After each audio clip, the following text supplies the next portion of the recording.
Welcome to Amazing World Channel. GETTY Elżbieta Bieńkowsk said Poland poses a bigger threat to the EU. European Commissioner Elżbieta Bieńkowska said Poland has abdicated its role as leader of Europe's Eastern Bloc as it fails to compromise on controversial domestic and judicial reforms. Europe is facing a crisis over the right-wing Law and Justice PiS party's plans to change how judges are hired and fired, that critics warned, will give ministers too much political sway over the courts.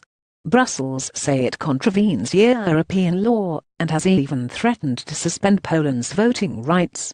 As tensions threaten to boil over, eurocrats threatened to trigger Article 7, and temporarily boot the country off the European Council. The punishment would be unprecedented as it is the first time the measure has ever been used. GETTY Poland is involved in an escalating row with the EU. Poland poses a greater danger for the EU than Brexit. Elżbieta Bieńkowska but Ms. Bieńkowska, a former Deputy Prime Minister of Poland, hinted the European Union must tread carefully as Warsaw poses a greater threat bigger than that of when Britain voted to unshackle itself from the bloc.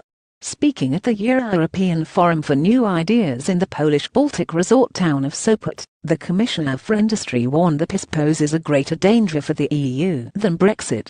Ms. Bieńkowska also warned of the danger of a two-speed Europe, where founding members become increasingly integrated but newer, Eastern nations move at a slower pace will further isolate Poland, according to politics news site Politico. She added Poland has abdicated its role as leader of this part of Europe. It will take a very long time, and I think never, to rebuild its position. GETTY PiS has been on collision course with the EU since 2015. The staunchly conservative PiS has been on a collision course with Brussels since it introduced sweeping changes to Poland's institutions. When it came into power in late 2015, PiS denies it is undermining democratic standards in the largest ex-communist EU country. But Brussels, along with many other member states, the Polish opposition and rights activists, has been sounding the alarm for months. At the heart of the row is the Polish parliament rushed through a raft of legislation which critics said increased executive control over the Constitutional Tribunal, the highest court in the land, shortly after it came into power.